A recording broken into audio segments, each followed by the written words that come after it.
सलमान पूरी रात घर से बाहर रहा। इसके दिल में गुस्सा, बेइज्जती और इंतकाम की आग भड़क रही थी। सुबह के वक्त वो सीधा माजिद के ऑफिस पहुंचा। दरवाजा जोर से खोला तो माजिद चौंक गया। तुम यहाँ क्या कर रहे हो? माजिद ने घबरा कर पूछा। सलमान ने मेज पर हाथ मारा। जो करोड़ों का नुकसान हुआ है ना, इसका हिसाब लेने आया हूँ। तुमने मुझे धोखा दिया है। माजिद ने खुद को संभालते हुए कहा, धोखा मैंने नहीं दिया, तुमने बगैर तहकीक के साइन किए थे। बिजनेस में जज्बात नहीं चलते सलमान। सलमान की आंखों में खून उतर आया। अगर मेरा बाप मुझे निकाल ना देता तो मैं आज तुम्हारे सामने खड़ा ना होता। उधर घर में फिजा मजीद बोझल थी। ज़किया पूरी रात जागती रही। अजरह खामोशी से उनके पास बैठी थी। उम्मीद में बाबा से दोबारा बात करूंगी, शायद वो मान जाएं, अजरह ने धीरे से कहा। ज़किया ने आंसू पोंछे। बेटी, मसला जायदाद का नहीं, ना का है। जब मर्द की अना को चोट लगती है तो वो सब कुछ भूल जाता है। इसी वक्त मुजमल अंदर आए। उनका लहजा अब भी सख्त था, मगर आंखों में थकन साफ झलक रही थी। सलमान वापस आया। उन्होंने मुख्तसर सा सवाल किया। नहीं, और यही मुझे डर है, ज़किया ने जवाब दिया। दूसरी तरफ मुराद अपने कमरे में बैठा सारा की तस्वीरें देख रहा था। कल की गुफ्तगू उसके ज़हन में गूंज रही थी।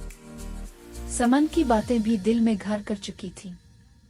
दरवाजा खटखटाया गया। समन अंदर आई। अब भी सारा के बारे में सोच रहे हो? इसने हल्की मुस्कुराहट के साथ कहा। मुराद ने संजीदगी से जवाब दिया, मैं अपनी जिंदगी के बारे में सोच रहा हूँ, और शायद मैंने बहुत देर कर दी है फैसला करने में। समन करीब आई। हर किसी को दूसरा मौका नहीं मिलता मुराद। कभी कभी खुशी हमारे सामने बैठी होती है और हम देख नहीं पाते। मुराद खामोश रहा, मगर उसके चेहरे पर उलझन वाज़ेह थी। इसी दौरान सारा अपने मैके में बेचैन थी। इसने कई बार मुराद को कॉल करने का सोचा, मगर अना ने रोक लिया। आखिरकार इसने हिम्मत की और कॉल मिला दी। मुराद ने फोन देखा, कुछ लम्हे सोचा, फिर कॉल उठा ली। जी, इसका लहजा रस्मी था। सारा को ये अंदाज चुभ गया। आप ऐसे बात कर रहे हैं जैसे हम अजनबी हों। शायद हम बन चुके हैं, मुराद ने ठंडे लहजे में कहा। सारा की आंखों में आंसू आ गए। अगर आपने फैसला कर लिया है तो साफ साफ बता दें। मैं मजीद बेइज्जती बर्दाश्त नहीं कर सकती। मुराद ने गहरी सांस ली। फैसला अभी नहीं किया, मगर जल्द करना होगा। ये अल्फाज सारा के दिल पर हथौड़े की तरह लगे। उधर सलमान वापस घर आया। इसका चेहरा गुस्से से सुर्ख था। सीधा मुजमल के सामने जा खड़ा हुआ। आपको लगता है मैं नाकाम हूँ? ठीक है, मैं सबके सामने खुद को साबित करूंगा।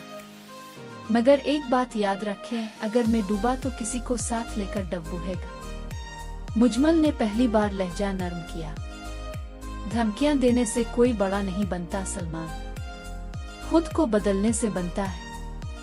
अजरह बीच में आ गई। बस करें अब दोनों, घर पहले ही टूट रहा है। सलमान ने अजरह की तरफ देखा। अगर तुम वाकई मेरे साथ हो तो मेरे खिलाफ बातें बंद करो। अजरह की आवाज कांप गई। मैं तुम्हारे खिलाफ नहीं, तुम्हारे हक में हूँ, मगर गलत रास्ते पर नहीं जाने दूंगी। कमरे में खामोशी छा गई। इसी लम्हे मुराद के घर से एक और तूफान उठने वाला था।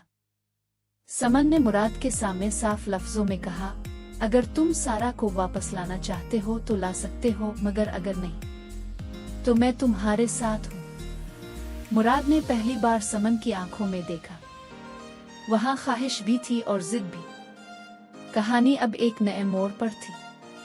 एक तरफ सलमान अपनी अना बचाने की जंग लड़ रहा था, दूसरी तरफ मुराद अपनी जिंदगी का सबसे बड़ा फैसला करने के करीब था। और उन सब के बीच अजरह और सारा थी, जो घर बचाने की आखिरी उम्मीद बन सकती थी। आज सब कुछ बिखरने की गवाह।